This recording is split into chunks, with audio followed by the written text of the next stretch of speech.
Buenos días, hermanos. ¿Qué tal estáis? ¿Bien? Gracias a Dios que podemos estar aquí, aún en la situación que está cayendo en nuestro alrededor con todo el tema de la pandemia y el COVID. Y creo que tenemos que seguir orando para que el Señor pues, nos ayude en medio de toda esta situación. Hoy nos toca ese encuentro especial que tuvo Jesús con Pablo, con Saulo. Ese hombre cazurro, como creo que muchas veces nos podemos identificar nosotros, pero que tuvo un encuentro muy significativo con él. Y cuando pienso en la conversión de Pablo, siempre viene la misma pregunta a mi mente. ¿Quién persiguió a quién? ¿Pablo persiguió a Jesús o Jesús persiguió a Pablo? ¿Qué pensáis? Pablo persiguió a Jesús. ¿Qué más piensan los demás?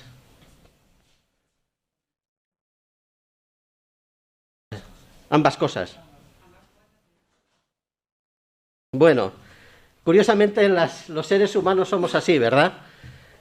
Pensamos que nosotros somos el ombligo del mundo y que podemos manipular y controlar los planes que Dios tiene para esta humanidad, incluso caprichosamente podemos dirigir a Dios en cada una de nuestras vidas, ¿no?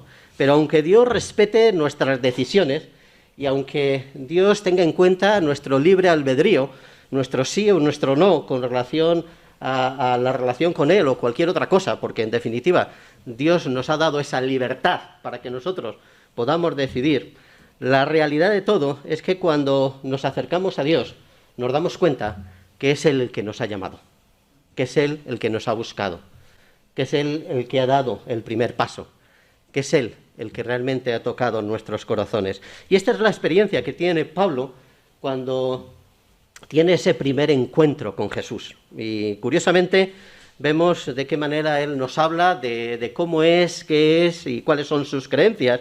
Y voy a leer diferentes textos que están en Hechos capítulo 22, en Hechos capítulo 26 y Hechos capítulo 9, que es donde principalmente se encuentra narrada la conversión de Pablo. Y fijaros lo que dice, que él era judío, nacido en Tarso de Cilicia, criado en Jerusalén, educado bajo Gamaliel, en estricta conformidad a la ley de nuestros padres, siendo celoso de Dios como el que más, y sigue diciendo, y viví como fariseo de acuerdo con la secta más estricta de nuestra religión.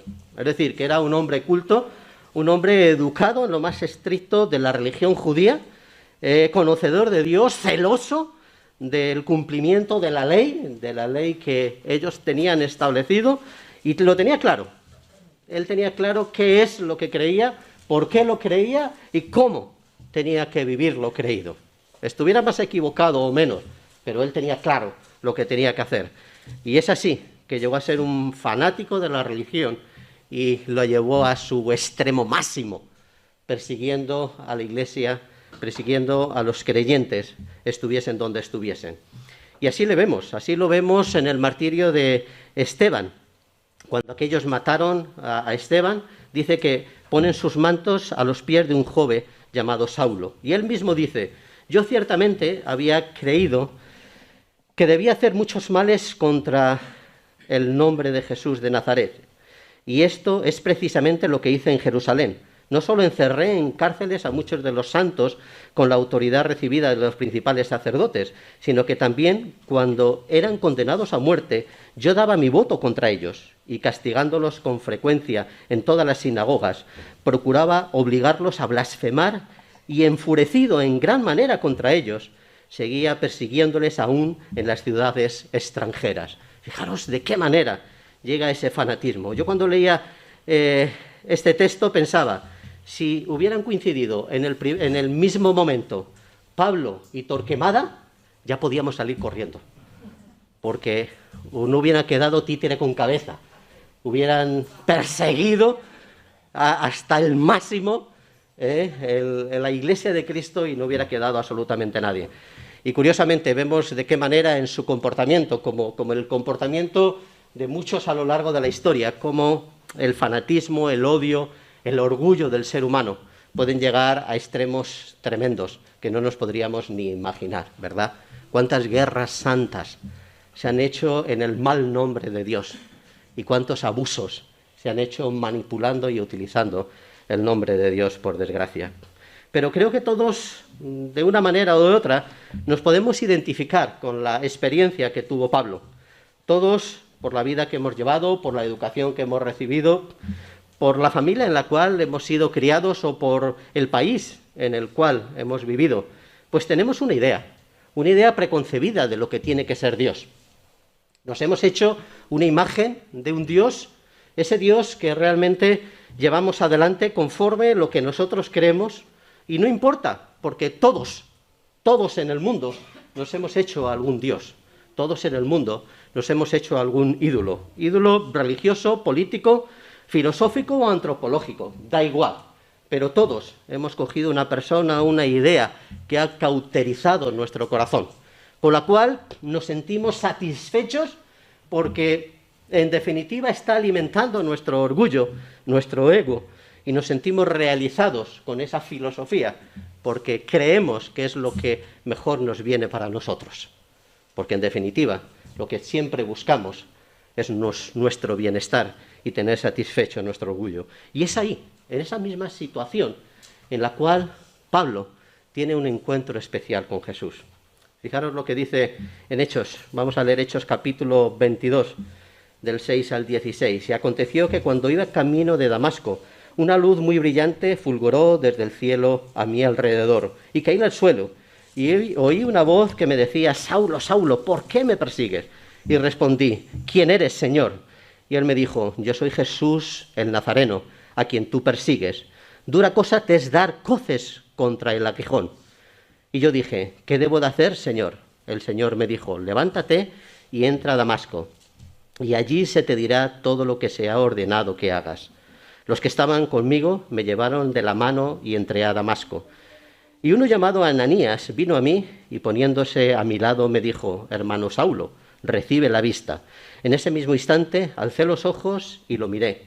Y él dijo: el Dios de nuestros padres te ha designado para que conozcas su voluntad y para que veas al justo y oigas palabra de su boca, porque testigo suyo serás a todos los hombres de lo que has visto y oído. Y ahora, ¿por qué te detienes? Levántate y bautízate y lava tus pecados invocando su nombre. Desde el primer momento, hermanos, cuando Adán y Eva pecaron, Dios salió al encuentro. Y recordáis la pregunta que le hizo, ¿verdad? ¿Dónde estáis? ¿Por qué os escondéis? Y constantemente vemos de qué manera el Señor sigue buscando al pecador. ¿Por qué me persigues? Le dice a Pablo. Y constantemente vemos cómo Dios sale al encuentro del pecador, busca, como dice Lucas, la oveja perdida, y la lleva, cuando la encuentra, la lleva en sus hombros, porque en definitiva, el propósito de Dios a lo largo de toda la historia, a pesar del pecado de la humanidad, a pesar de nuestros errores, a pesar de nuestras dificultades, a pesar de todo lo que nosotros hemos hecho y hemos dejado de hacer, el propósito de Dios sigue siendo salvar a la humanidad. Dios quiere que todos los seres humanos sean salvos y lleguen al conocimiento de la verdad. Y en definitiva, Dios sigue aguijoneando a la humanidad. A través de las circunstancias que vivimos, a través de las cuestiones que van pasando en nuestra vida, las cosas que vienen a nuestra mente o a nuestro corazón, siempre Dios utiliza aquello que está a nuestro alrededor para acercarse a nosotros, para que encontremos la salvación, para que encontremos el arrepentimiento en nuestra vida, para que tengamos un encuentro personal con Él, para que podamos acercarnos. Y constantemente, a lo largo de la historia, y hoy también, Dios sigue preguntando: ¿dónde estás? ¿Por qué me persigues? Y muchas veces nos sigue diciendo: dura cosa de dar coces contra el aguijón. Ese es el corazón de Dios, hermanos. Dios quiere frenar nuestras vidas. Dios quiere que nosotros recapacitemos en lo que estamos haciendo, y Dios quiere que tomamos una decisión por Cristo. Y creo que esa es la experiencia de la gran mayoría de los que estamos aquí, ¿verdad? Cuando nos convertimos. Todos tenemos una forma en la cual Dios ha frenado nuestras vidas. Dios se ha acercado a nosotros. Dios nos ha hecho recapacitar y nos ha hecho preguntarnos qué es lo que está pasando con nosotros, qué es lo que pasa con nuestra vida. Y fijaros lo maravilloso de este encuentro que vemos de Jesús y Pablo. De qué manera Dios le dice a Pablo: Pablo, yo te sigo queriendo a pesar de lo que estás haciendo. Te sigo queriendo a pesar de que sigues persiguiendo a la iglesia. Te sigo queriendo a pesar de que tienes una idea distorsionada de lo que es el Dios Todopoderoso. A pesar de que estás haciendo todas las cosas mal. Ese Cristo que persigues, ese Cristo el cual rechazas, ha venido a morir por ti. Y vemos de qué manera ese Pablo, a pesar de dar tantas coces a esa búsqueda, a pesar de dar tantas coces a ese aguijón, al final se cae de la burra. Porque Pablo no se cayó del caballo, ¿vale?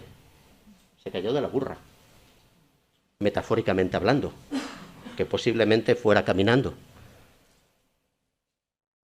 Y lo que nos pasa a nosotros muchas veces en nuestra vida y en nuestro comportamiento, ¿cuántas veces le damos coces a esa dirección del Señor? ¿Cuántas veces damos coces a ese aguijoneamiento que Dios va dándonos en nuestra vida? ¿Cuántas veces nos rebelamos ante circunstancias que viene el Señor permitiendo en nosotros? ¿Cuántas veces tenemos que estar diciendo no al Señor? Y no nos damos cuenta que lo que Dios nos está pidiendo es, como a Pablo, que nos caigamos de la burra.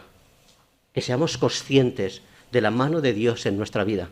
Porque la mano de Dios no solo está en medio de los hijos suyos, no está en medio de nosotros cuando somos creyentes. A lo largo de toda la historia, si nos sentamos y reflexionamos, nos damos cuenta que Dios nos ha perseguido.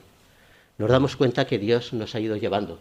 Nos damos cuenta que Dios ha ido mostrando constantemente su amor y su misericordia. Y nosotros en muchas ocasiones hemos sido tozudos y no hemos querido ver el amor de Dios en la manifestación de Cristo. Y no hemos querido ver de qué manera Dios no nos está haciendo la puñeta, sino todo lo contrario.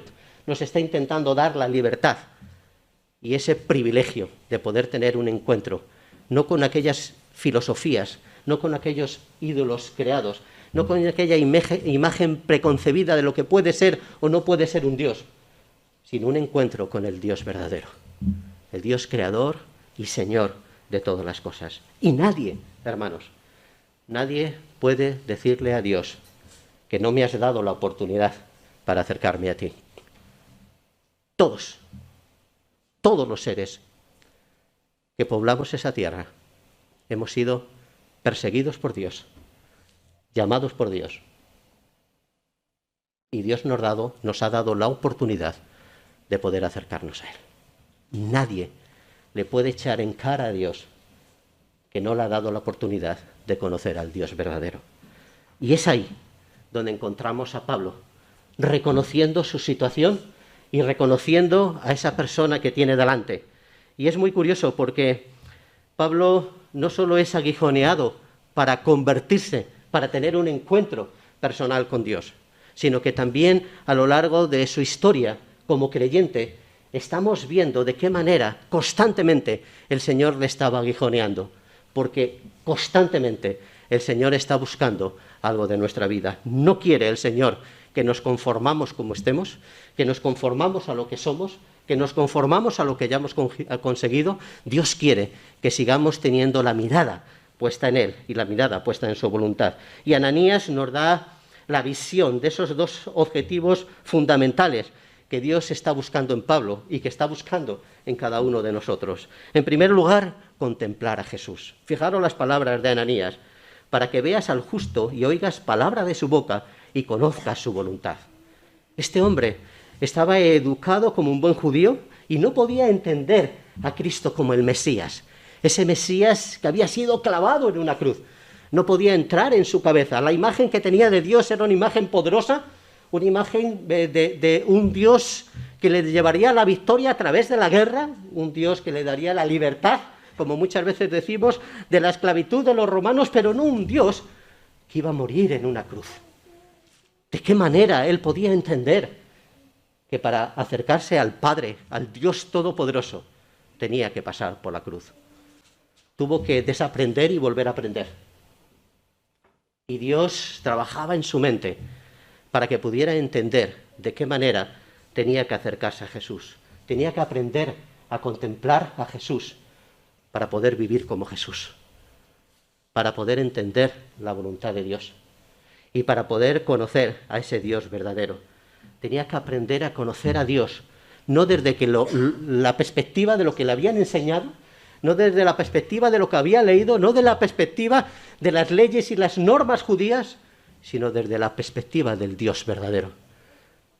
Tenía que tener un encuentro personal con Jesús. Tenía que tener un encuentro cara a cara con el Dios Todopoderoso, sin intermediarios. Porque, hermanos, Dios no quiere intermediarios para acercarse a cada uno de nosotros.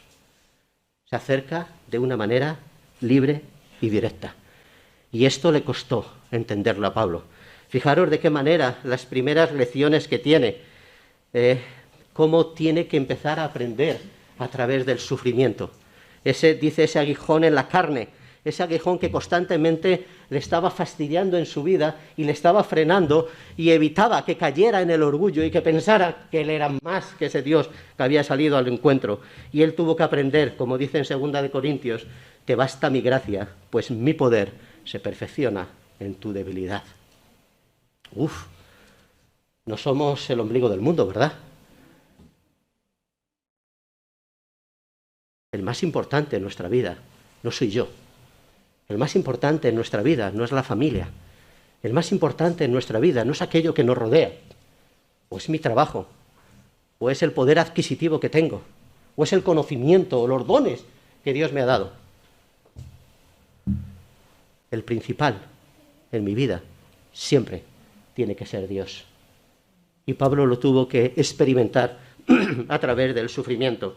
Y ese experimento a través del sufrimiento le llega a comprender que su meta y que su objetivo no solo era contemplar a Cristo, sino vivir como Cristo. Y fijaros lo que nos dice en Efesios capítulo 4, hasta que todos lleguemos a la unidad de la fe y del conocimiento pleno del Hijo de Dios, a la condición de un hombre maduro, a la medida de la estatura de la plenitud de Cristo. Pablo tuvo que entender que su meta, que su objetivo era vivir a Cristo, era que Cristo viviera en él, era parecerse de tal manera a Cristo que su imagen y su reflejo manifestaran la realidad de los atributos y del carácter de Cristo.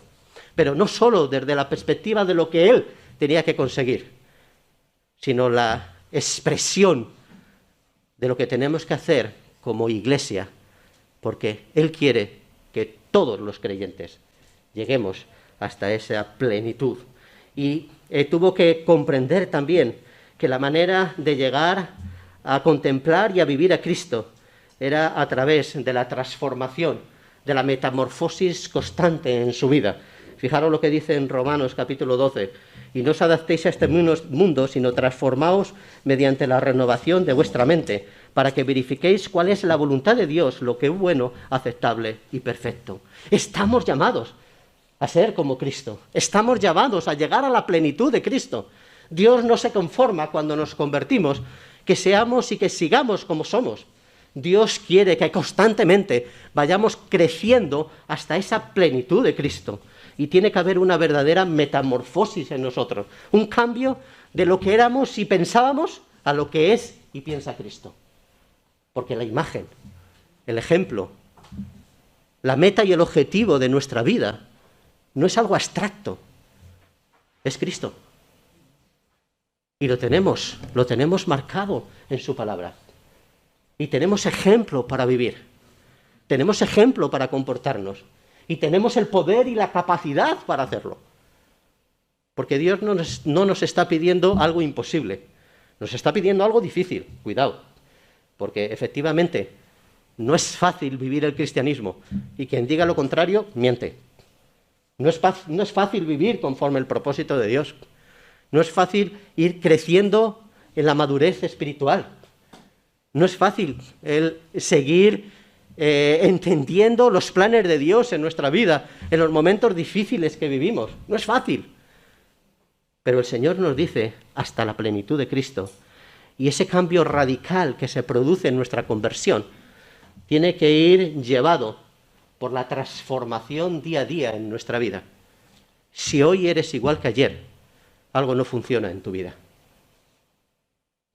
Si no has cambiado a la imagen de Cristo, si llevamos como creyentes 20 años y seguimos igual, algo no funciona en nuestra vida. Porque la vida del creyente es crecer hasta la plenitud de Cristo. Y cada vez que nos acercamos a la palabra de Dios, la palabra de Dios hace la obra en nosotros. Pero si no nos acercamos a la palabra de Dios, no va a poder hacer la obra en nosotros. Y cada vez que el Espíritu Santo trabaja en nuestra vida, vemos de qué manera el fruto del Espíritu se desarrolla en nosotros. Pero si no dejamos que el Espíritu Santo se desarrolle en nosotros, no vamos a poder vivir el fruto del Espíritu. Y cada vez que nos confrontamos con el Señor, mostramos nuestra situación, nuestro corazón, nuestra mente, nuestras luchas, nuestros problemas, y entramos en un diálogo con Dios, entonces vamos a comprender su voluntad en nuestra vida, para cada día de nuestra vida, para cada circunstancia en la cual nosotros estamos viviendo, en cada momento, cada paso que nosotros estamos dando. Pero si no entramos en diálogo con el Señor, ¿cómo nos va a mostrar su voluntad? Y aquí fallamos tanto. ¿Cuántas veces nos acercamos en oración a Dios transmitiendo todo lo que hay en nuestra mente y en nuestro corazón? Pero ¿cuántas veces nos hemos parado, nos hemos sentado y hemos escuchado a Dios?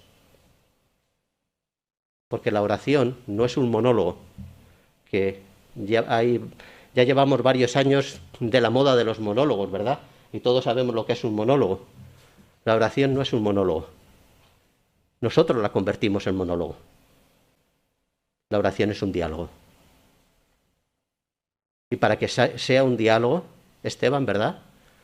Que el otro día lo estuvimos hablando en la clase de bautismo, para que sea un diálogo, el receptor tiene que ser el emisor y el emisor tiene que pasar a ser receptor. Y tenemos que escuchar a Dios. ¿Y cuánto nos cuesta escuchar a Dios? Pero Ananías le dice a Pablo, no escuches cualquier voz, contempla a Cristo. Contempla a Cristo y vive como Cristo. Y el segundo objetivo que le dicen Ananías a Pablo es, comienza a trabajar.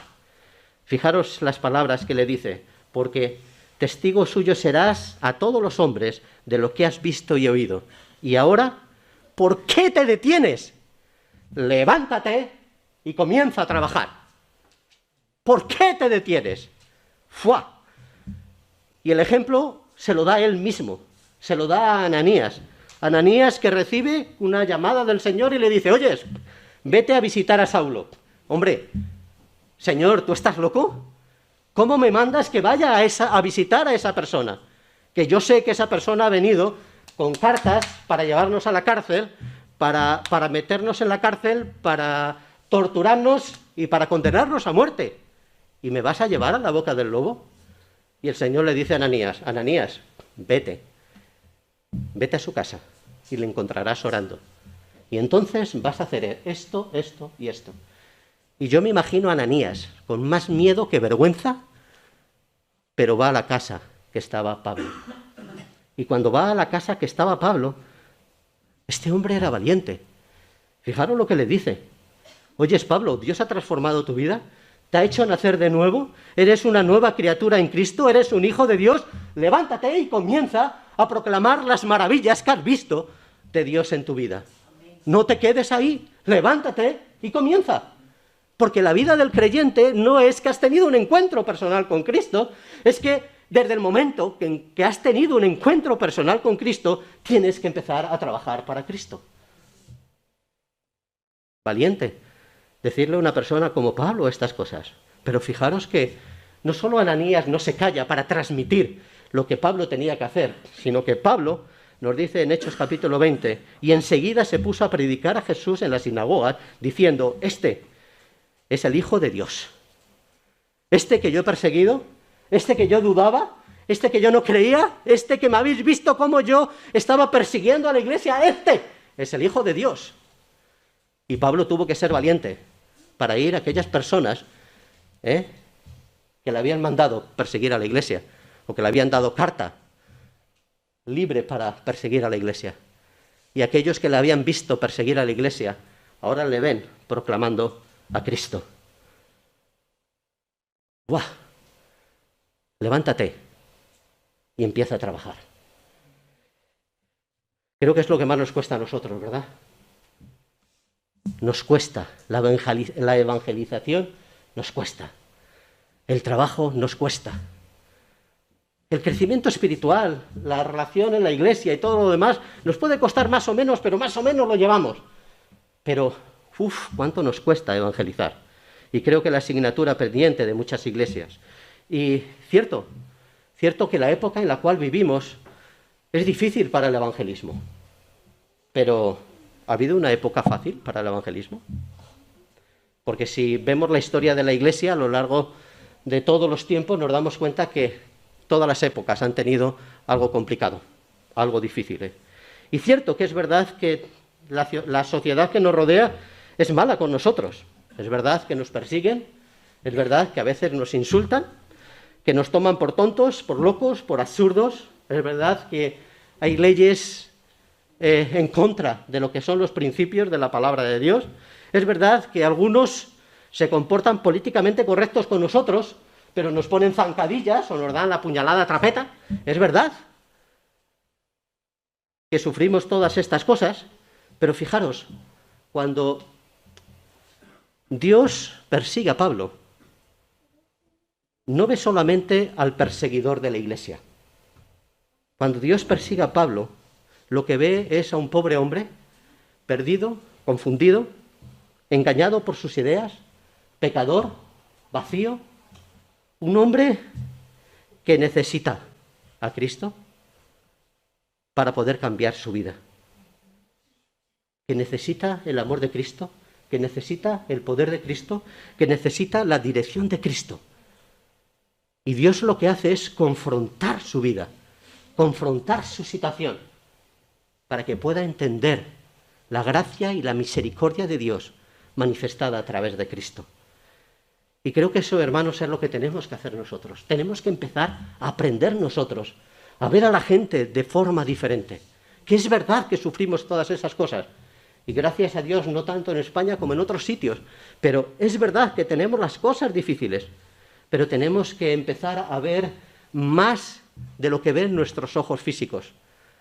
A ver la situación de las personas que nos rodean, con la problemática que tienen, con el corazón que tienen, con las necesidades que tienen. A veces lo que vemos simplemente es la punta del iceberg. Pero la realidad de cómo son y cómo se sienten están en su corazón. Y eso es lo que nos cuesta. Tenemos que aprender a ver su corazón y tenemos que aprender a ver qué es lo que está de toda su bravuconería, de todo su orgullo, de toda su situación, de todo su pecado. ¿Qué es lo que hay detrás de todo ello? Porque Dios le sigue amando y Dios sigue perdonando a la humanidad, igual que nos ha perdonado a cada uno de nosotros. Por lo tanto, tenemos un reto, hermanos, porque Dios sigue aguijoneando a la humanidad. Dios sigue tocando el corazón de las personas. Dios sigue queriendo tener un encuentro personal con cualquiera de las personas que están a nuestro alrededor. Por mucho bravuconería que tengan, por mucha situación conflictiva que haya entre nosotros, Dios sigue queriendo tocar su corazón. Y nosotros estamos llamados a contemplar a Cristo y a vivir como Cristo.